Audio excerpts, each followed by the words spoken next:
స్వాగతం.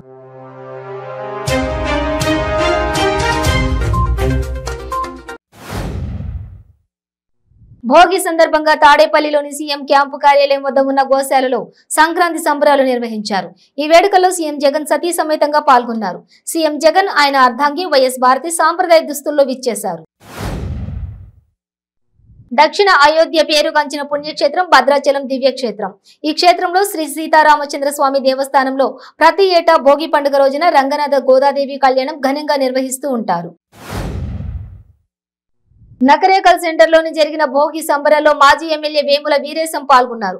భోగి మంటలు వెలిగించి గంగిరెద్దుల విన్యాసాలను వీక్షించారు. ప్రజలంతా భోగ భాగ్యాలతో సుఖ సంతోషాలతో ఆయురారోగ్యాలతో వర్ధిల్లాలని ఆయన ఆకాంక్షించారు.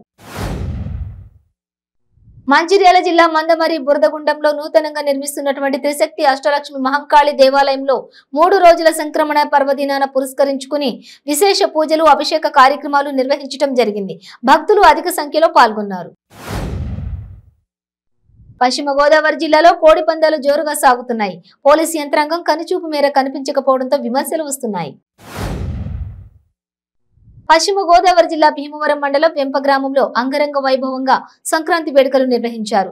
ఈ కార్యక్రమానికి ముఖ్య అతిథులుగా ప్రభుత్వ విప్ ముదునూరు ప్రసాద్ రాజు, ఎస్ఆర్ కళ్యాణ మండపం హీరో కిరణ్, సమీర్ పాల్గొన్నారు. వరంగల్ జిల్లా నర్సంపేట పట్టణంలోని బాలుర హైస్కూల్లో సంక్రాంతి పండుగను పురస్కరించుకుని శాంతిసేన రైతు సంఘం ఆధ్వర్యంలో పాడి పశువుల అందాల పోటీలను పెద్ద ఎత్తున నిర్వహించారు. ఒంగోలులో కనిగిరి శ్రీనివాస థియేటర్ వద్ద చిరంజీవి అభిమానులు ఆందోళనకు దిగారు. సూపర్ హిట్ అయిన వాల్తేరు వీరయ్య సినిమాను తీసేసి డబ్బింగ్ సినిమా వారసుడు టికెట్ల విక్రయాలు జరుపుతున్నారని ఆరోపించారు. వచ్చే ఏడాది తప్పకుండా తెలంగాణ ప్రజల జీవితాల్లో మార్పు వస్తుందని, రాష్ట్రానికి పట్టిన చీడపీడలు విరగడే సరికొత్త కాంతులతో రైతన్నలు సుఖ సంతోషాల మధ్య సంక్రాంతి జరుపుకుంటారని ఆశిస్తున్నానని బండి సంజయ్ అన్నారు.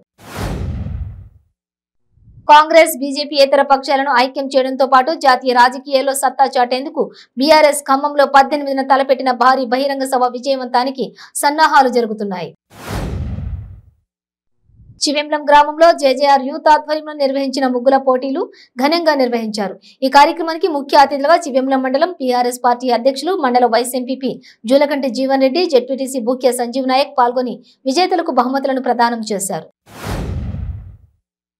మొట్టమొదటిసారిగా విశాఖలో ఏర్పాటు చేసిన under water tunnel aqua exhibition ను మంత్రి గుడివాడ అమర్నాథ్ ప్రారంభించారు. టన్నెల్ ఆక్వా ఎగ్జిబిషన్ లో ప్రపంచంలోనే ప్రఖ్యాతి చెందిన దేశాలకు విపరీతమైన ఈ అండర్ వాటర్ టన్నెల్ ఎగ్జిబిషన్ నగర ప్రజలకు మంచి అనుభూతిని అందిస్తుందని అన్నారు. రాష్ట్రాల్లో తెలుగు లోగిళ్లు సరికొత్త శోభతో శోభాయమానంగా దర్శనమిస్తున్నాయి. ఏడాదిలో వచ్చే అచ్చమైన తెలుగు పండుగ సంక్రాంతికి ఒక్కరోజు ముందు వచ్చే భోగి మంటలు దగదగలు ప్రజల జీవితాల్లోకి కొత్త వెలుగులు నింపాలని ఆకాంక్షిస్తూ యువత భోగి మంటలను ఉత్సాహంగా వేసి సందడి చేశారు.